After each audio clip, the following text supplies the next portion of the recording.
नमस्कार, आदाब, सत श्री अकाल। स्वागत है आप सबका एक बार फिर आपके क्विज शो में जिसका नाम है चमत्कार। आज हमारे साथ फिर से साउथ जोन के कंटेस्टेंट्स हैं।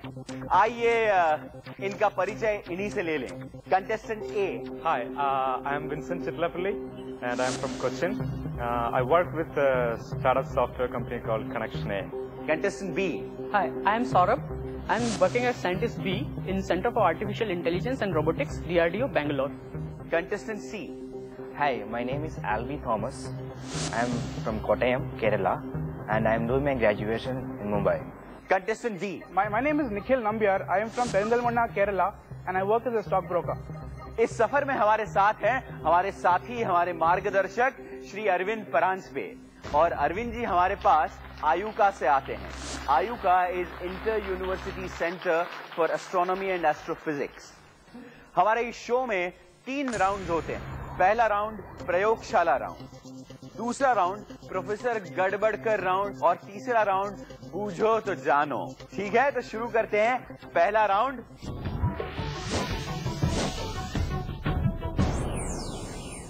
राउंड को शुरू करने से पहले मैं आपको बता दूं कि मैं यहां आपके सामने छोटे छोटे 2 एक्सपेरिमेंट, 2 प्रयोग करूंगा जिससे जुड़े हुए 4 सवाल होंगे। उसका सही जवाब देने पर पार्टिसिपेंट को मिलेंगे 10 मार्क्स। अगर वो जवाब न दे पाए तो सवाल ट्रांसफर हो जाएगा अगले कंटेस्टेंट के लिए, और अगर उन्होंने सही जवाब दे दिया तो उन्हें मिलेंगे सिर्फ 5 मार्क्स। तैयार? मेरे हाथ में ये 2 फॉक्स हैं, कांटे। अब मैं चाहता हूं कि मैं इन्हें इस पेंसिल पर बैलेंस करूं।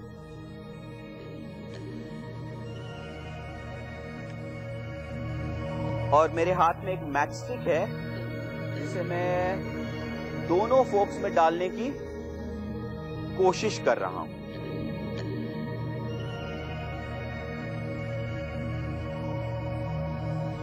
इन 2 कांटों के बीच एक मैचस्टिक है और जिसे मैंने इस पेंसिल के ऊपर रख दिया है और इसे मैं धीरे से हिलाने वाला हूं। ठीक है? मेरा पहला सवाल कंटेस्टेंट ए, वो कौन सी बिंदु है जहां माचिस कांटों को पेंसिल के ऊपर ही बैलेंस कर लेती है? हम इस बिंदु को कैसे परिभाषित करेंगे? Center of gravity. What is center of gravity? When you take an object and center of gravity is that point when you calculate the mass or the force that actually Earth pulls towards it. It is concentrated in one point. बिल्कुल सही जवाब है Vincent. आपको मिलते हैं 10 points. Centre of gravity किसी भी ठोस चीज का वो बिंदु है जहां कोई एकमात्र दबाव उसे सहारा दे सकता है। वो एक बिंदु है जहां कोई भी चीज का वजन एक समान बटा हुआ होता है। मेरा अगला सवाल कंटेस्टेंट बी सौरभ, क्या हर वस्तु का गुरुत्वीय मध्य और वस्तुमान मध्य एक ही हो सकता है? Not necessary. Center of gravity is the point where the mass acts against the gravity, whereas center of mass is the actual point where the mass is concentrated. It may or may not be, there may or may not be the mass over there, but it is the point where the mass is supposed to be concentrated. बिल्कुल सही जवाब है सौरभ। आपको मिलते हैं पूरे के पूरे 10 पॉइंट्स। परांजपे सर। हम उदाहरण ले सकते हैं कि आपने हथौड़ा लिया और हथौड़े को आपने फेंका, तो जो उसका सेंटर ऑफ मास होगा वो लेगा पैराबोलिक पाथ, और जाते हुए वो घूम भी सकता है, वो रोटेट होते हुए जाएगा।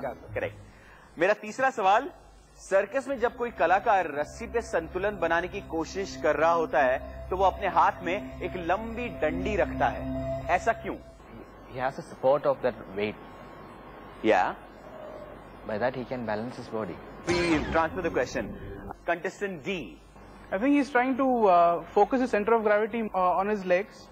Because the rope is thin, he needs horizontal support. बिल्कुल सही है आपका जवाब कंटेस्टेंट डी। आपको मिलते हैं 5 मार्क्स। जब भी सर्कस आर्टिस्ट को लगे कि वो संतुलन खो रही है, वो बांस की लकड़ी को ऐसे पकड़ती है जिससे उसका गुरुत्व मध्य यानी सेंटर ऑफ ग्रेविटी उसके पैरों के बीच में पड़े और वो अपना संतुलन बनाए रखे। मेरा अगला सवाल है कंटेस्टेंट डी निखिल, फिर से आपके लिए। शरीर का कौन सा अंग हमारा संतुलन बनाए रखता है? Which part of the ear?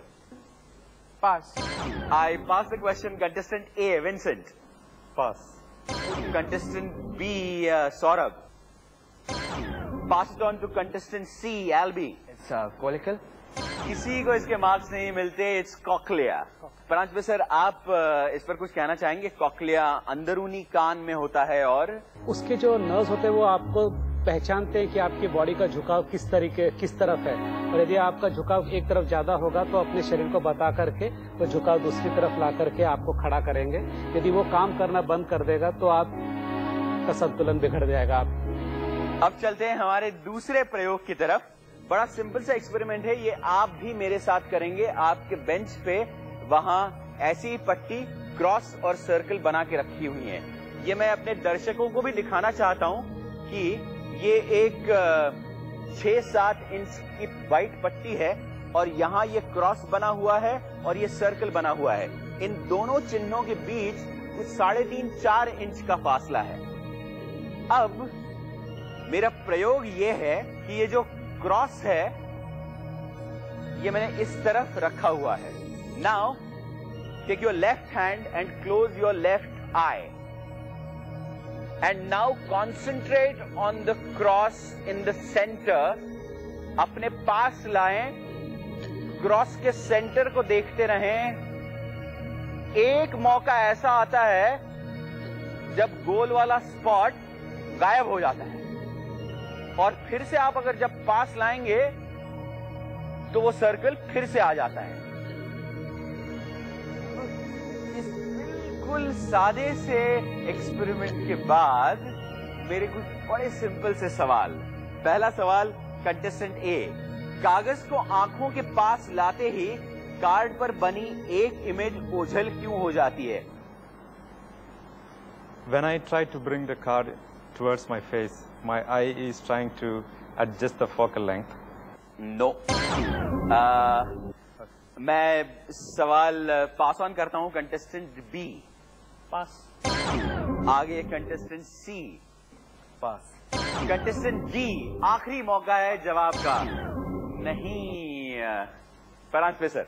Blind spot होता है जहां से ऑप्टिक नर्व्स अपने आंखों से ब्रेन तक जो इमेज ले जाती है, संदेश ले जाती है, वो उस ब्लाइंड स्पॉट से जाती है. तो इसलिए जब whenever the image is fall, if image is made at that particular point, you don't perceive that image.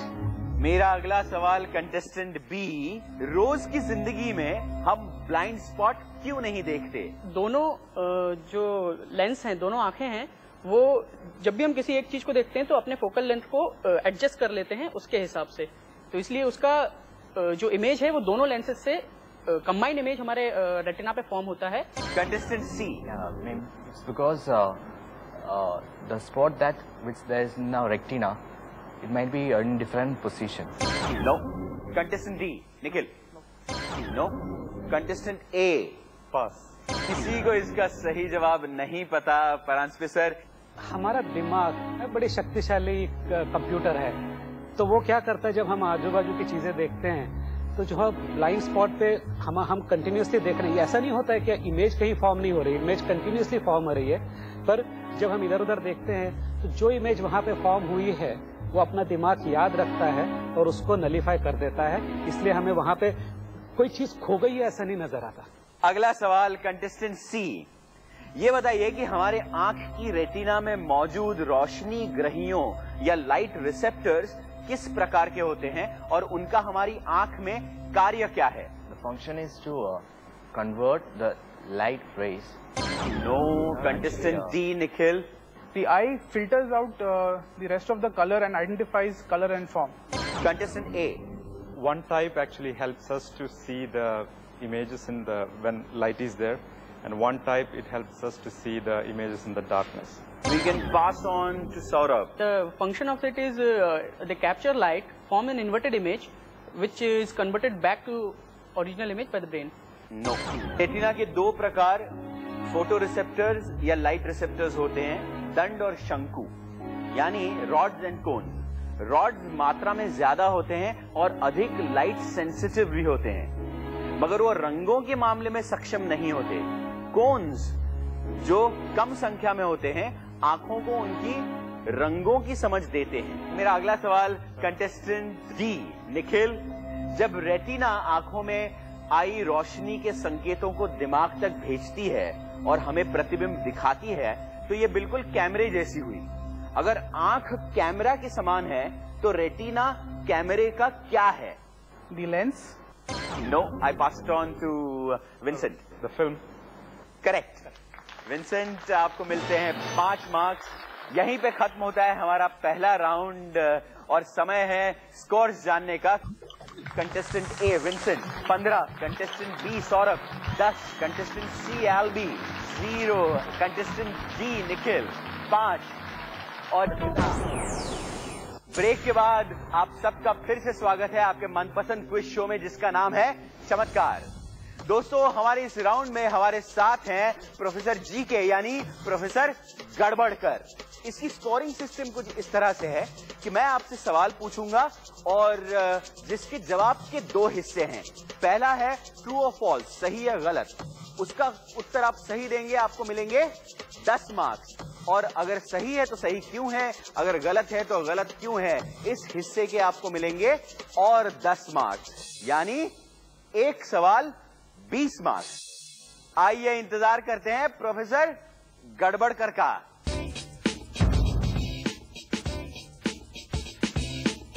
अरे आइए आइए। अरे प्रोफेसर साहब, ये इस कैंपिंग के मूड में आप कहां से आ रहे हैं? मैं अभी अभी अपने एडवेंचर कैंपिंग ट्रिप से लौट रहा हूँ। क्या बात है। मैंने वहाँ जाकर तारे देखे। अच्छा, पर एक प्रॉब्लम थी। बताइए। वहाँ से जब मैंने तारे देखे तो तारे बिल्कुल सफेद रंग के थे। पर बंबई के आकाश में मैंने जब तारे देखे तो उनका रंग येलो था। क्यों? अब मेरी थियरी के हिसाब से वैसे तो तारों का रंग सफेद होता है, पर आकाश में प्रदूषण के कारण शायद तारे अपना रंग बदलते हो। ओहो, कंटेस्टेंट ए विंसेंट, तारों का असली रंग श्वेत यानी सफेद होता है। ट्रू और false? That's true. And why? What he has told, that is, the color of the star cannot be changed with the pollution. Okay. I think I'll have to break in here because your answer is basically wrong. All stars are not white in color. Colors of star would depend on the temperature on its surface. Like we have one star which is called Vyad, appears bluish white. Its temperature is very high, something like 30,000 degrees Kelvin. Whereas there is another star called Betelgeuse which appears reddish in color. I'm sorry Vincent, आपको कोई marks नहीं मिलते। सचिन जी, हाँ, मेरे theory के हिसाब से हाँ, अगर एक दिन सूरज बुझ जाए हाँ, तो 3 सेकंड के अंदर हमारे चारों ओर अंधेरा छा जाएगा। अच्छा। कंटेस्टेंट बी सौरभ, सूरज बुझ जाए तो हमारे चारों ओर केवल 3 सेकंड में अंधेरा छा जाएगा। That's true. The reason is जब सूरज बुझेगा उससे पहले वो रेड जायंट फेज में जाएगा। सौरभ, नहीं, आपने बिल्कुल गलत बताया है, क्योंकि आपने जो कहा कि रेड जायंट फेज में वो नहीं जाएगा, वो बहुत देर की बात है। सूरज से पृथ्वी तक रोशनी आने के लिए 8 मिनट से थोड़ा ज्यादा समय लगता है। तो यदि हमने इस क्षण सूरज को बुझा दिया तो हमें उसे पता लगने के लिए 8 मिनट का इंतजार करना पड़ेगा। अच्छी। अरे प्रोफेसर गड़बड़कर, कम से कम सॉरी तो बोला करें। सॉरी, वो क्या है ना सचिन जी, हाँ, वो मैं कल जरा थोड़ा धूप में टहलने निकल गया था वो एडवेंचर ट्रिप पर। अच्छा। वैसे मेरी थियरी के मुताबिक छींक कई तरह से आ सकती है। मतलब मेरे हिसाब से जब आप ज्यादा खाना खाते हो या आप धूप में बहुत देर तक भटक रहे हो या तो ज्यादा देर तक कंघी कर रहे हो, these are the main reasons. Contestant C Elby, ज्यादा खाना खाने से, धूप में ज्यादा देर रहने से या बालों को कंघी करने की वजह से लगातार छींकें शुरू हो जाती हैं। It's false. And why? Because these factors doesn't trigger the sneeze. ये जवाब नहीं है पराग पे सर। एलबी, होता क्या है कि बॉडी के अंदर अपनी एक सेल्फ डिफेंस मैकेनिज्म होती है। जब बॉडी ये सेंस करती है कि मेरे शरीर को कुछ धोखा है तो एक द्रव पदार्थ तैयार करते, हिस्टामाइन बोलते हैं उसको। और जो वो नाक में जाकर के वो सेंस करती है कि ऐसा कोई पदार्थ आया है कि जो हमारे नाक से शरीर में जाने वाला है, तो अपने ब्रेन को बताती है कि भाई जोर लगा के उस पदार्थ को निकाल दो, जिसे हम स्नीजिंग कहते हैं। अब होता क्या है कि ये जो है हेरिडिटरी भी होती है। जैसे यदि आपकी माँ को है तो आपको 50-50 चांसेस है कि आप भी उसी तरह से किसी पोल्यूटन को रिएक्ट करें। आपको कोई मार्क्स नहीं मिलते contestant C, I am very sorry. अरे हाँ, छींक से याद आया, मेरा बेटा भी बिल्कुल मेरे जैसा ही है, जब देखो छींकते ही रहता है। तो मेरी वाइफ ने उसे एक रंग बिरंगी टूथपेस्ट खरीद कर दी है कल ही। उसमें नीले और गुलाबी रंग की धारियां हैं टूथपेस्ट में। सो मेरे थियरी के हिसाब से इस टूथपेस्ट में ये नीले और गुलाबी रंग की धारियां इसलिए है उस ट्यूब को ध्यान में रखकर, ना कि उसके रासायनिक तत्वों को ध्यान में रखकर। अच्छा, या कंटेस्टेंट डी निखिल, टूथपेस्ट की रंगीन धारियां असल में उसके ट्यूब के आकार की वजह से होती हैं, उसके रसायनों की वजह से नहीं। सही है या गलत? False. It is the chemical composition of the toothpaste. There are various components used in a toothpaste. You have fluorides, you have mint, you have different components which are used while you're building your toothpaste. So those are the colors that you see when you pull it out of the tube. Wrong. Toothpaste अपने tubes की वजह से धारीदार होते हैं, रासायनों की वजह से नहीं। ये इसलिए है क्योंकि विभिन्न रंगों को अलग अलग विभागों में रखा जाता है ताकि वो एक दूसरे से मिल न जाएं। इन ट्यूबों में नोजल ऐसा होता है कि सारे रंग पेस्ट के एक साथ ही बाहर निकलते हैं। इसी के साथ हमारा दूसरा राउंड खत्म होता है और बड़े अफसोस के साथ किसी भी कंटेस्टेंट ने हमारे सवालों के सही जवाब नहीं दिए। फिर से एक बार स्कोर्स जानते हैं सेकेंड राउंड के एंड में। Contestant A Vincent 15, contestant B Saurabh 10, contestant C Elby 0, contestant D Nikhil 5। दोस्तों कहीं जाइएगा नहीं, हम तीसरे राउंड के लिए बस जल्द ही वापस आ रहे हैं।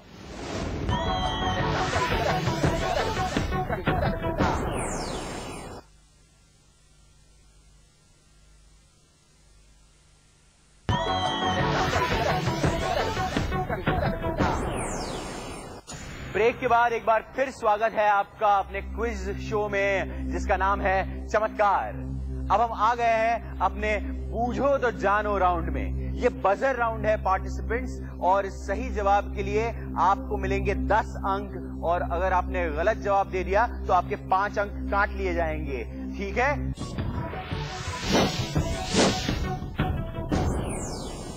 पहला सवाल, अक्यूट मायोकार्डियल इंफार्क्शन को आम भाषा में क्या कहा जाता है? Contestant D Nikhil. Heart attack. Correct. 10 marks मिलते हैं कंटेस्टेंट डी निखिल को। अगला सवाल, आपको एक इमेज दिखाऊंगा, आप मुझे बताइए कि इसका क्या महत्व है। What is the significance of this image? Nikhil. Is this the foundation stone of the Waldorf Astoria Hotel? Nikhil, आपके 5 अंक कटते हैं। ये दुनिया की सर्वप्रथम फोटोकॉपी है। वो पहले शब्द थे जो ओट्टो कॉर्नेई ने देखे थे। कॉर्नेई यानी वो शख्स जिन्होंने पहला फोटोकॉपी देखा था। ये फोटोकॉपी न्यूयॉर्क के अस्टोरिया इलाके के छोटे से ब्यूटी सलून के पीछे, इसीलिए फोटोकॉपी पे अस्टोरिया लिखा गया है। मेरा तीसरा सवाल, रेने लेनिक द्वारा आविष्कृत वो कौन सा यंत्र है जिसके नाम का सीधा अर्थ है मैं तुम्हारे सीने के अंदर देखना चाहता हूं? Contestant D. Stethoscope. करेक्ट। आपको मिलता है कंटेस्टेंट डी पूरे के पूरे 10 मार्क्स। अगला सवाल, इस तस्वीर को देखिए और बताइए ये कुत्ता किस नस्ल का है और इसका महत्व क्या है? Contestant A Vincent. This is Leica, which went into space. Vincent, आपके 5 अंक कटते हैं। ये है बसंजी, दुनिया की एकमात्र कुत्तों की नस्ल जो भौंक नहीं सकती। बसंजी को अफ्रीकन बार्कलेस डॉग भी कहा जाता है। अगला सवाल, रॉबर्ट रेकॉर्ड ने अपनी किताब द वेटस्टोन ऑफ विटल में एक विश्लेषण दिया है। वो कहते हैं कि वो समानांतर रेखाओं के हिस्सों से और कोई चीज दुनिया में ज्यादा समान नहीं होती। उन्होंने किस चीज का आविष्कार किया था? The set square. No Saurabh, it equals to. Robert Recorde ने अपनी किताब द वेटस्टोन ऑफ विटल में अपनी आविष्कार द इक्वल टू साइन के बारे में सबसे पहली बार लिखा। अगला विजुअल क्वेश्चन, इन 6 तस्वीरों में समान बात बताइए। Give me a common factor between 6 of these following images. Yeah. All of these are species of different fishes which have extinct. नहीं कंटेस्टेंट बी, आपके 5 मार्क्स कटते हैं। परांजपे सर, ये जो 6 आपने देखे क्रिएचर, वो जिस चीज से जुड़े एक दूसरे से वो है बायोलुमिनेंस। ये अपने आप रोशनी पैदा कर सकते हैं। अगला सवाल, पेपिन्स डाइजेस्टर क्या है? Contestant C, it's pressure cooker. Correct. आपको मिलते हैं पूरे 10 marks. Elby, very good. Papin's digester दुनिया का पहला प्रेशर कुकर था। इसका आविष्कार डेनिस पेपिन ने किया। कुकर में जो दबाव निर्माण होता है वो अंदर के लिक्विड को बॉइलिंग पॉइंट के पार उभरने देता है।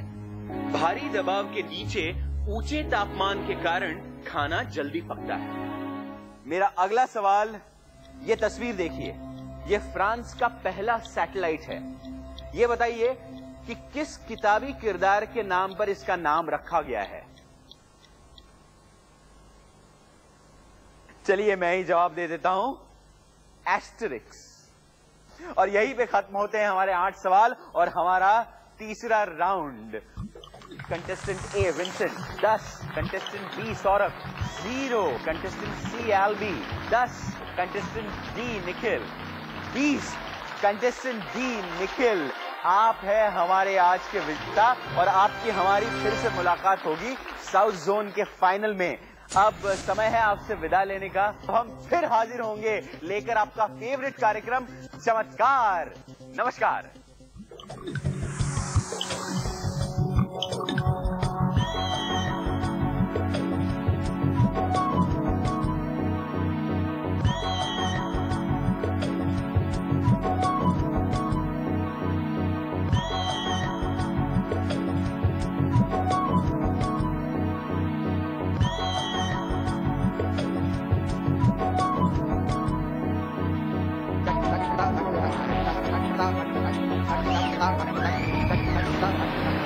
हमें आपके कमेंट्स का इंतजार है।